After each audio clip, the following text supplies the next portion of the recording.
Assalamualaikum warahmatullahi wabarakatuh. Selamat siang semuanya. Di sini saya akan membuat video pembelajaran mengenai laporan anatomi antebrakii dan manus. Perkenalkan sebelumnya, nama saya Ardan Pratama Syahputra dengan NIM G0024053 dari kelompok A9.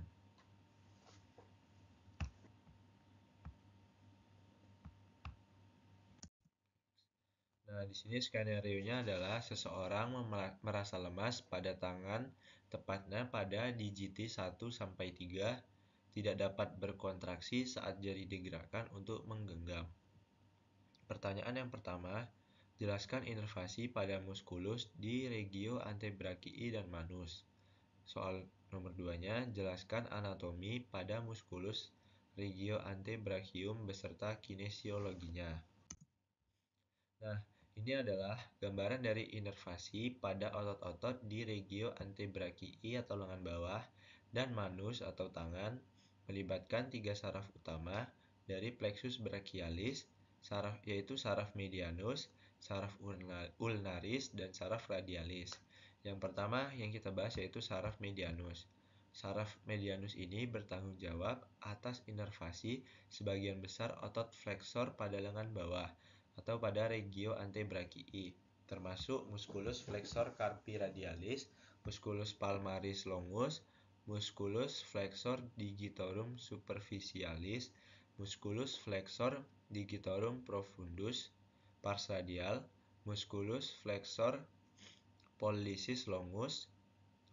Nah, di bagian tangan regio manus, saraf medianus memberikan inervasi pada otot-otot kecil seperti musculus opponens pollicis, musculus abductor pollicis brevis, musculus flexor pollicis brevis pars superficial, musculus lumbricalis pertama dan kedua.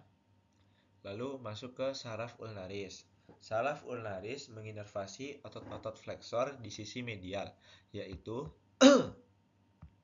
musculus flexor carpi ulnaris, musculus flexor digitorum profundus, pars ulnaris. Di bagian tangan, saraf ulnaris bertanggung jawab atas sebagian besar otot intrinsik tangan, termasuk musculus adductor pollicis, musculus interossei dorsal dan palmar, musculus lumbricalis ketiga dan keempat, musculus abductor digiti minimi, musculus opponens digiti minimi. Lalu yang terakhir adalah saraf radialis. Saraf ini terutama menginervasi otot-otot ekstensor di lengan bawah, termasuk musculus brachioradialis, musculus extensor carpi radialis longus dan brevis, musculus extensor digitorum, musculus extensor digiti minimi, musculus extensor carpi ulnaris, dan musculus adductor pollicis longus, musculus extensor pollicis longus et brevis, musculus extensor indicis. Nah, berikut ini adalah gambaran dari yang menggambarkan inervasi pada regio antebrakii dan manus. Oke, next. Ini adalah saraf yang menginervasi pada otot-otot di regio antebrakii dan manus, melibatkan 3 saraf utama, yaitu saraf medianus. Ini sama aja, guys.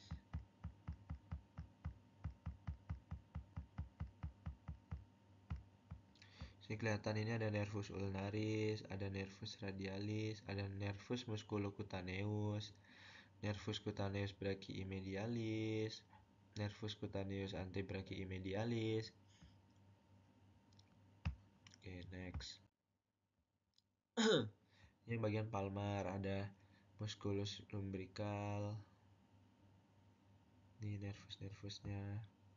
Ada musculus interossus dorsalis 1, musculus flexor digitorum superficialis atau yang di atas, musculus flexor digitorum profundus atau yang di dalam. Oke, next. Nah, ini adalah otot-otot di regio antebrachii lengan bawah dibagi menjadi dua kelompok utama berdasarkan fungsinya, yaitu otot flexor dan otot extensor. Kedua kelompok ini memiliki peran penting dalam gerakan pergelangan tangan, jari-jari, dan beberapa bagian dari siku. Yang pertama, kelompok otot flexor.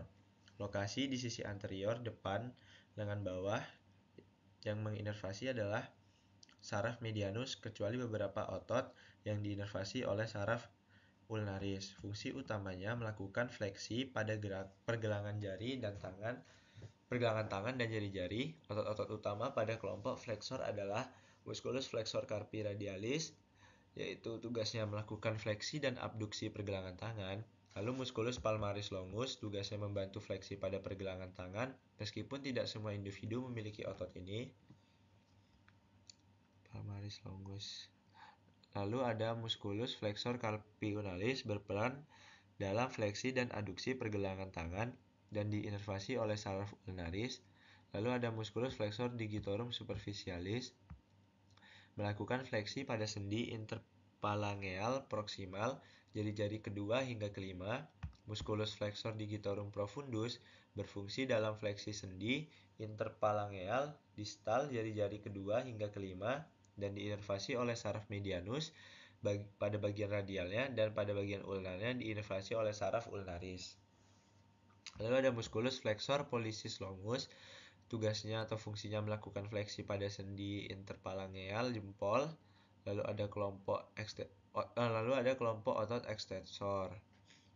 Lokasinya di sisi posterior belakang atau lengan bawah.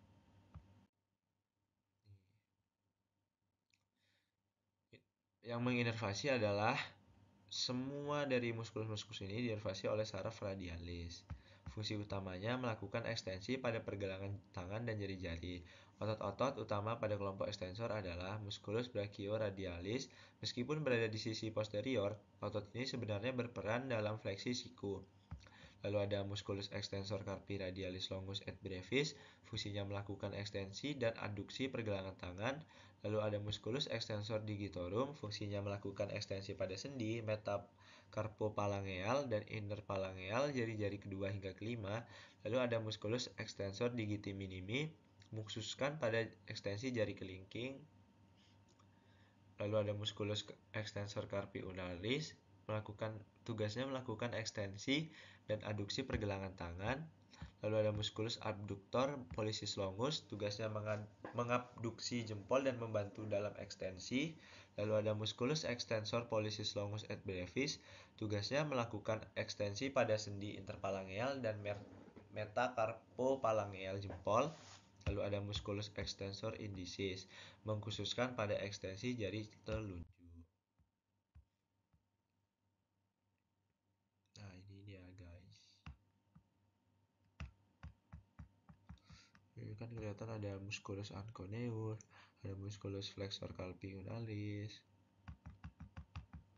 Tuh. Nah, next. Nah, ini adalah tampak dari musculus pronator teres, musculus flexor carpi radialis. Di sini ada musculus flexor digitorum superficialis, ada musculus flexor pollicis longus, musculus pronator quadratus. Oke, next. Oke, untuk laporan 2 tentang ini sudah selesai ya. Kita lanjut ke laporan ketiga. Laporan tentang anatomi artikulasi genu dan os femur. Nah, seorang pria 23 tahun mengalami cedera lutut saat bermain futsal. Ia merasakan bunyi krek pada lututnya terasa tidak stabil. Setelah kejadian, lututnya membengkak dan sulit digerakkan. Nah, pertanyaannya adalah jelaskan anatomi penyusun artikulasi genu yang lengkap. Yang kedua, jelaskan ligamentum yang memperkuat artikulasi genu. Dan yang terakhir, jelaskan anatomi os femur. Oke, next. Nah, patella merupakan os sesamoideum di dalam tendon musculus quadriceps femoris. Patella berperan sebagai hipomoklion dengan cara memandu tendon dalam perjalanannya menuju insersio di tuberositas tibiae melalui ujung distal femur. Akibatnya, Lengan pengungkitnya maya serta torsi ototnya bertambah. Next. Nah, ini adalah artikulasio genus pada sisi kanan nih dengan kapsula articularis dan setelah kapsula articularis dibuka, dilihat dari ventral, ligamen-ligamen artikulasio genus terdiri dari atas ligamen eksternal yang menunjang sendi dari luar, ligamen internal yang terletak di dalam kapsula fibrosa. Di gambar ini terlihat ligamen-ligamen eksternal yang terdiri atas ligamen patellae. Ligamen patellae itu yang mana ligamen patellae? Ini ligamen patellae. Lalu sebagai lanjutan dari tendon musculus quadriceps femoris dan retinacula patellae mediale et lateral, kedua ligamen yang disebut terakhir itu memiliki serabut-serabut longitudinal di superficial dan serabut-serabut dalam yang berjalan sirkular dan bisa dipandang sebagai bahan dari tendon musculus quadriceps femoris. Di sisi medial dan lateral terdapat dua ligamen kolateral, yaitu ligamen colateralia tibiale et fibrale yang berinsersi di tibia dan fibula. Kapsula articularis membungkus permukaan artikular atau bantalan lemak hoffa corpus adiposum interpatellare terletak di antara kapsula fibrosa dan kapsula synovialis. Jaringan adiposa ini terhubung dengan ligamen cruciatum anterius oleh suatu lipatan yakni plica synovialis infrapatellaris dan memiliki dua plicae alares di sisi lateralnya. Artikulasio genus memiliki sejumlah bursa, beberapa di antaranya terhubung dengan kapsula articularis seperti bursa suprapatellaris yang terlihat di sini. Ini. Oke, next. Ligamen pada sendi lutut sangat penting untuk stabilitasnya, khususnya dalam menopang tubuh saat berjalan atau berlari.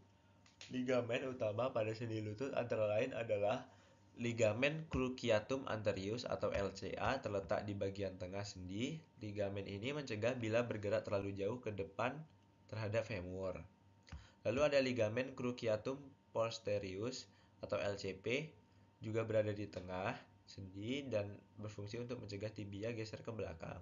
Ligamentum collateral tibiale mediale terletak di sisi medial lutut, membantu mencegah gerakan valgus atau membengkok keluar pada lutut.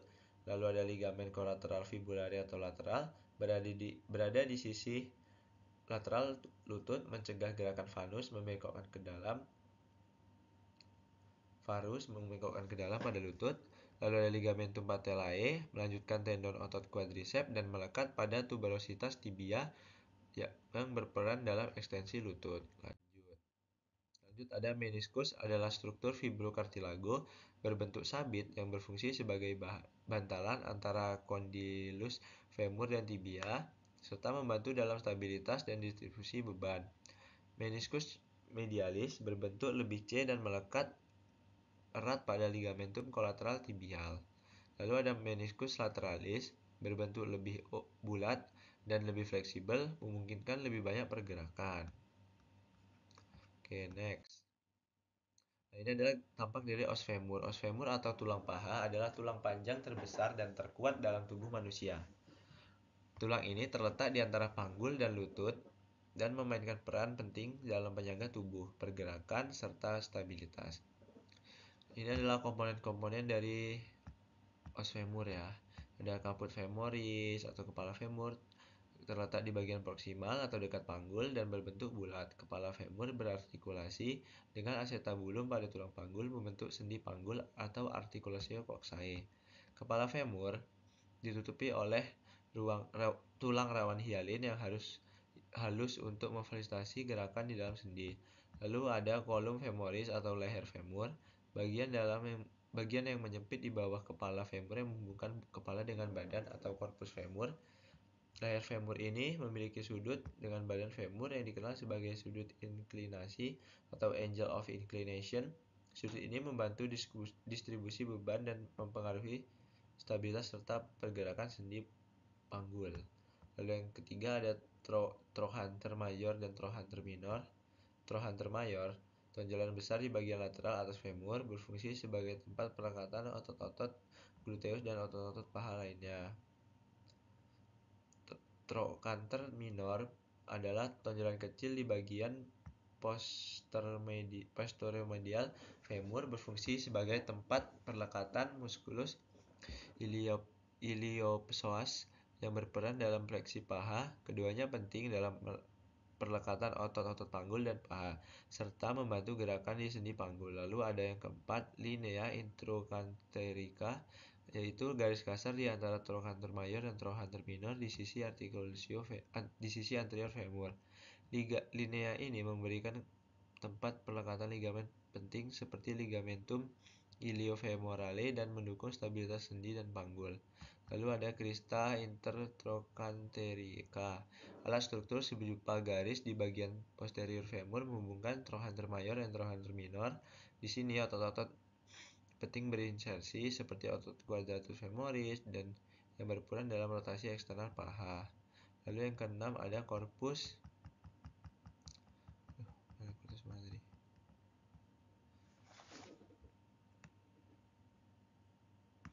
femoris atau badan femur nih. Corpus femoris, bagian panjang dan silindris dari femur yang sedikit melengkung untuk menahan dan menyesuaikan dengan beban tubuh. Permukaan anterior femur relatif halus, sementara bagian posterior memiliki linea aspera, yaitu garis kasar yang menjadi tempat insersi batang otot paha seperti aduktor dan otot hamstring. Lalu yang ketujuh ada linea aspera, terletak di bagian posterior badan femur dan terdiri dari dua bibir, yaitu labium laterale dan labium mediale.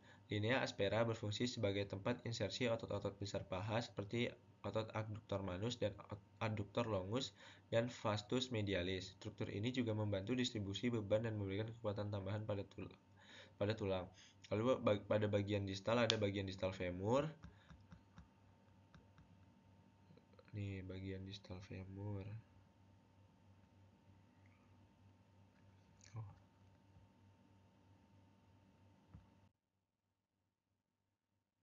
Nih, fungsi utama os femur. Lalu ada fungsi utama os femur. Fungsi utama os femur adalah penopang beban tubuh. Femur menanggung sebagian besar berat tubuh, terutama saat berdiri, berjalan, atau berlari. Fleksibilitas dan mobilitas. Lalu ada tempat perlekatan otot. Lalu anatomi os femur yang kompleks dan strukturnya yang kuat memungkinkan tulang ini berfungsi optimal sebagai penopang dan penggerak utama tubuh. Nah, sudah selesai mengenai laporan 2 dan 3-nya. Apabila saya ada salah dalam pengucapannya, mohon dimaafkan. Wassalamualaikum warahmatullahi wabarakatuh.